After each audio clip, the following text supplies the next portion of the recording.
बिस्मिल्लाहिर्रहमानिर्रहीम। अस्सलाम वालेकुम नाज़रीन, इमरान ख़ान के लॉन्ग मार्च को रोकने की इस हुकूमत ने बड़े ओछे हथकंडे इस्तेमाल करने शुरू कर दिए हैं। लेकिन इसमें जो सबसे बड़ी ख़बर है वो ये है कि कल इस इम्पोर्टेड हुकूमत ने अपने इत्तेहादियों के साथ जो इजलास बुलाया उसमें ये फ़ैसला किया है कि लॉन्ग मार्च को पुरतशद्दुद तरीके से रोकने की वो कोशिश नहीं करेंगे और इनको श्रीनगर शाहराह कश्मीर जिसे कहते हैं श्रीनगर रोड पर आने की इजाज़त देंगे। वहाँ पर आने के बाद फिर देखेंगे अगला लायहा अमल क्या तैयार करना है। नाज़रीन, असल में ये हुकूमत इतनी अच्छी नहीं कि ये किसी के हकूक़ का ख्याल रखेगी। इस इजलास में जो फैसले हुए हैं उसके पीछे असल में जो वजह है मैं वो आपको बताने जा रहा हूँ। जब इस हुकूमत को सारे खुफिया इदारों ने ये रिपोर्ट्स दी हैं कि पुलिस, फौज, रेंजर्स और FC जितने भी इदारे हैं वो किसी भी तरह से अपने अवाम पर गोली नहीं चलाएंगे। हर तरह की रिपोर्ट्स हासिल करने के बाद इस हुकूमत ने घुटने टेक दिए हैं और ये फैसला किया है कि वो इनको इस तरह के अहकामात जारी नहीं करेंगे कि जो वो मानने से इनकार कर देंगे ये इदारे और इस हुकूमत की बहुत बड़ी सुबकी होगी। नाज़रीन, ये बहुत बड़ी खबर है क्योंकि ये हुकूमत चाह रही थी कि इस लॉन्ग मार्च को पावर के ज़रिए, ताकत के ज़रिए कुचला जाए, जिसमें इदारे इनका साथ नहीं दे रहे। असल में नाज़रीन, पहले ही हमारी फ़ौज के कुछ टॉप लीडरशिप की वजह से इस अहम इदारे और आवाम के दरमियान फासले बहुत हद तक बढ़ चुके हैं और अब इदारे नहीं चाहते कि मज़ीद वो इस खलीज को ज़्यादा करें और आवाम को अपने ख़िलाफ़ कर लें। तो हुकूमत ने मजबूर होकर ये रास्ता इख्तियार किया है कि लॉन्ग मार्च को वो आने देंगे, शाहराह कश्मीर तक आने देंगे, वो कश्मीर एक्सप्रेस वे पर आने देंगे। उसके बाद अगला लाया अमल तैयार करेंगे। हालांकि रेड जोन को कंटेनर लगाकर इन्होंने सील कर दिया है और अजीब अजीब तरह के, एक तरफ तो ये कह रहे हैं कि हम पुरतशद्दुद तरीके से इसको रोकने की कोशिश नहीं करेंगे और दूसरी तरफ ये इतलात मिल रही हैं कि घरों में छापे मारने शुरू कर दिए हैं। चादर और चार दीवारी का तहफ़्फ़ुज़ बुरे तरीके से ये लोग पामाल कर रहे हैं। दीवारें फलांग के, दरवाजे तोड़ कर ये लोगों के घरों में दाखिल हो रहे हैं। जैसे ख़ास तौर पर जो PTI के रहनुमा हैं, सरकर्दा रहनुमा हैं, हर तरह से उनको हरासा करने की कोशिश की जा रही है और कुछ को गिरफ्तार भी किया गया है। नाज़रीन, असल में यह है कि ये हुकूमत आखिरी सांसें ले रही है। हो सकता है आज आपको खबर मिल जाए ये असम्बली तोड़ दें या 25 को तोड़ दें असम्बली, क्योंकि गालिब इम्कान यही है कि 25 तक ये सस्टेन करेंगे शायद। असल में ये अंदर से उनको पता चल चुका है कि इनको असम्बली तोड़नी पड़ेगी, नए इंतखाबात करवाने पड़ेंगे।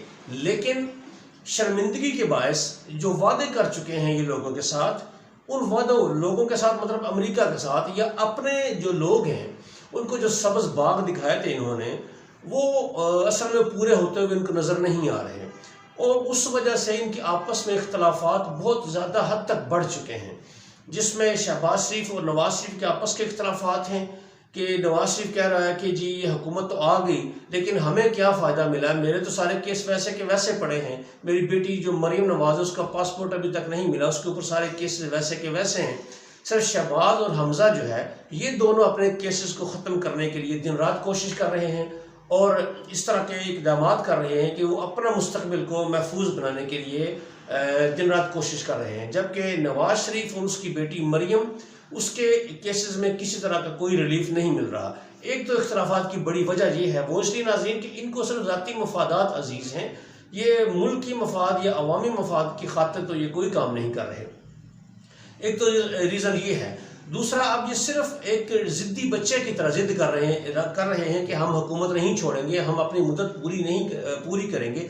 हालांकि ऐसा नहीं है नाज़रीन, ये सिर्फ आवाम को दिखावे के लिए और इस मुल्क की ब्यूरोक्रेसी को कंट्रोल करने के लिए, ताकि वो इनके अहकामात को मानते रहें। क्योंकि अगर ये ऐलान कर दें कि हम हुकूमत ख़त्म करने जा रहे हैं तो ब्यूरोक्रेसी इनके हुक्म नहीं मानेगी, क्योंकि इनको पता होगा कि जब नई हुकूमत आएगी तो ब्यूरोक्रेसी ने अगर कोई ऐसे इक़दाम किए जो मौजूदा हुकूमत जो है इसके कहने पर जो अपोजिशन है इस वक्त उसके ख़िलाफ़ या आवाम के ख़िलाफ़ कुछ ऐसे इक़दाम किए तो नई आने वाली हुकूमत में उनके लिए बहुत मुश्किल हो जाएगी। इसलिए अपना भरम रखने के लिए इन्होंने इजलास में फ़ैसला किया है कि जी हम अपनी आइनी मुद्दत पूरी करेंगे। हालांकि ना तो ये हुकूमत आइनी है ना इसकी मुद्दत आइनी है। किस तरह से ये MNS को MPs को ख़रीद कर करोड़ों रुपए खर्च करके हॉर्स ट्रेडिंग के जरिए ये वज़ीर आज़म शहबाज शरीफ और उसका बेटा हमजा वो वज़ीर आला पंजाब बना है। तो नाज़रीन एक तो बात ये है। अगली बात बड़ी इंपॉर्टेंट ये है कि अब ये इस जिद पर अड़े हुए हैं कि हमने असम्बली नहीं तोड़नी, लेकिन नाज़रीन ये बात इस मुल्क के लिए इंतहाई ख़तरनाक है। वो इसलिए कि अवाम ने ये फैसला कर लिया है, जिस बड़ी तादाद में वो निकल रहे हैं उन्होंने फैसला कर लिया है कि अब इस हुकूमत को नहीं रहने देना हमने, लेकिन ये जिद पर अड़ी हुई है। तो नाज़रीन इसके फिर ये खाना जंगी की तरफ जा रही है ना, बड़ी नाजुक हालात हो जाएंगे। पहले ही मुआशी हालात जो है ज़मीन बोस हो चुके हैं हमारे इस इम्पोर्टेड हुकूमत की वजह से। डॉलर जो है वो 200 की एक नफसियाती हद क्रॉस कर चुका है, 205-6 तक ओपन मार्केट में अभी मिल रहा है डॉलर। तो एक तो ये है, और दूसरा कोई भी मुल्क इनकी इमदाद नहीं कर रहा, जिसकी वजह से इकानमी हमारी और डूबती जा रही है। ज़र मुबादलात के ज़खायर बहुत तेज़ी से कम हो रहे हैं। वर्ल्ड बैंक की रिपोर्ट अभी जो आई है और IMF ने कहा है कि पाकिस्तान के पास सिर्फ और सिर्फ 2 महीने के अखराजात हैं इस वक्त, और अगर आज यही सूरत हाल रही तो ये 2 महीने से भी जल्दी ख़त्म हो सकते हैं।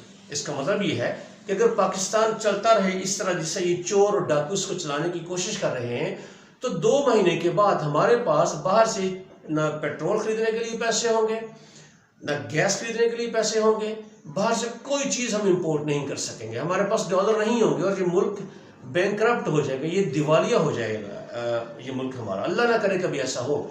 इसलिए नाज़रीन इस हुकूमत का जाना ज़रूरी है, लेकिन ये ज़िद पर अड़े हुए हैं। और उस ज़िद में एक अहम किरदार है असफ अली जरदारी, जो बहुत बड़ा डाकू है, जिसने सिंध में 15 साल से मुसलसल उसकी हुकूमत है। नून लीग और शीन लीग तो चलो ये कह सकते हैं ना कि जी हमें मुद्दत नहीं पूरी करने दी जाती, सिर्फ आखिरी 5 साल पूरे किए, उसके बाद नहीं, उससे पहले जो हुकूमत थी वो गिरा दी गई हमारी।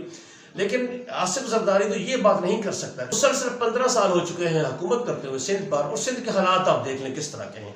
आज भी अब सिंध में सफ़र करें आप तो लगता है ये कोई पुराने वक्त का कोई मुल्क है, पुराने ज़माने के हालात वहाँ चल रहे हैं अभी तक, क्योंकि जितने भी फंडिंग हुई है सब आसिफ अली जरदारी ने करप्शन करके अपने बैंक अकाउंट में मुंतकिल की है।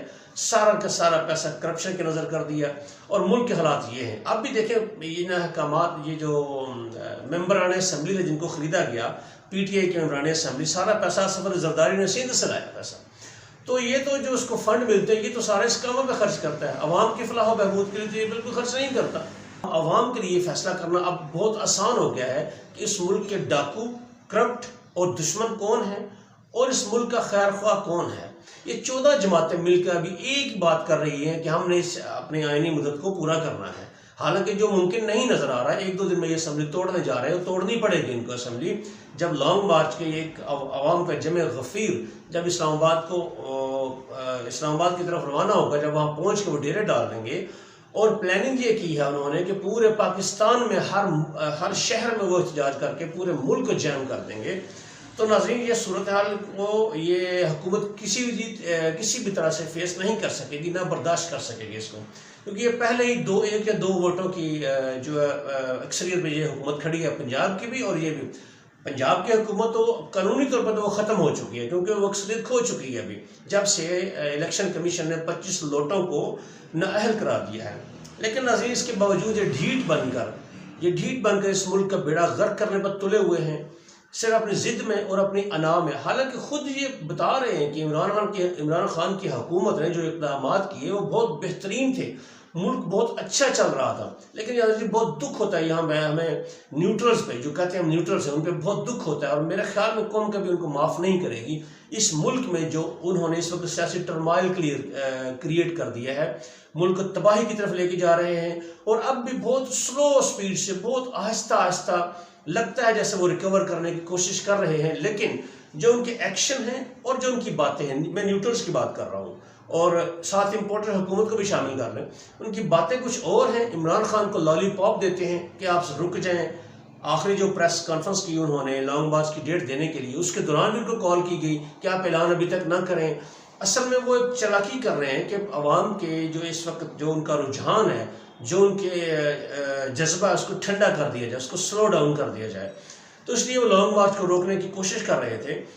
इस एक तरफ तो वो इमरान खान को लॉलीपॉप दे रहे हैं कि आप लॉन्ग मार्च कैंसिल करें, मुलतवी कर दें, इसको पोस्टपोन कर दें, और दूसरी तरफ उसको गिरफ्तार करने के लिए पागल होते जा रहे हैं। और PTI के जो जितने भी लीडरान हैं इस वक्त सरकर्दा पंजाब के, सिंध के, सबको गिरफ्तार करने की कोशिशें कर रहे हैं, छापे मार रहे हैं, घरों की इज्जत बर्बाद कर रहे हैं, चादर चार दीवारी का तहफ़्फ़ुज़ को पूरी तरह से पामाल कर रहे हैं। तो नाज़रीन, इस वक्त कुछ ज़्यादा देर तक या किसी बात का बड़े क्लियर तौर पर कहना बड़ा मुश्किल है, लेकिन एक बात तय है कि यह हुकूमत जाएगी, इसी लॉन्ग मार्च से पहले चली जाएगी, लॉन्ग मार्च वाले दिन जब स्टार्ट होगा तब चली जाएगी, या 4-5 दिन ये बड़ी मुश्किल से सस्टेन करेगी। अभी नवाज शरीफ ने एक शर्त रख दी है, उसने मुफ्ता इस्माइल को भेजा है कतर में IMF से मुज़ाकरात करने के लिए। तो उन्होंने कहा कि अगर IMF ने हमें पैसे दे दिए तो हम मुल्क चला लेंगे, नहीं दिए तो हम असम्बली तोड़ देंगे। तो नाज़रीन, ये कैसे हुकूमत है, ये कैसे लीडर है कि जो मुश्किल हालात हैं तो भाग जाएंगे, अच्छे हालात मिले तो हम मुल्क चला लेंगे? ये कौन सी बात हो? ये तो लीडरों वाली बात नहीं, ये तो डाकू वाली बात है कि अगर पैसे मिल जाएंगे हम यशें कर लेंगे, मुल्क चला लेंगे, नहीं मिले तो इनमें इतनी अहलियत ही नहीं है कि ये मुल्क को एक प्लानिंग कर सकें, उसको चला सकें। आए तो बड़े दावे के साथ थे, लेकिन सारे दावे इनके मिट्टी में मिल चुके हैं। नाज़रीन, अहम बात और आखिरी बात कि ये इम्पोर्टेड हुकूमत जो मर्जी कर ले, इसने जाना है, हर हाल में जाना है। जो सिविलियन इदारे हैं वो इसका साथ छोड़ चुके हैं। पुलिस ने अवाम पे गोली चलाने से इनकार कर दिया है, रेंजर्स ने, फौज ने, IFC ने अवाम पे गोली चलाने से इनकार कर दिया है। सिर्फ पंजाब पुलिस के चंद लोग हैं गिने चुने जो इनके इस वक्त गुलाम बने हुए हैं, जो घरों पे छापे मार रहे हैं। उनके अलावा पूरे इदारे इनसे अलग हो चुके हैं, इनसे लाताल्लुक हो चुके हैं। और इंशाअल्लाह ये 1-2 दिन में खुशखबरी ज़रूर आएगी कि ये हुकूमत चली जाएगी और आम इंतखाबात का ऐलान किया जाएगा। अब तक के लिए नाज़रीन इतना ही, मुझे इजाज़त दीजिए। अगली वीडियो तक इस चैनल को सब्सक्राइब करें, हमारी हौसला अफजाई करें और अपना ख्याल रखें। अल्लाह हाफिज़।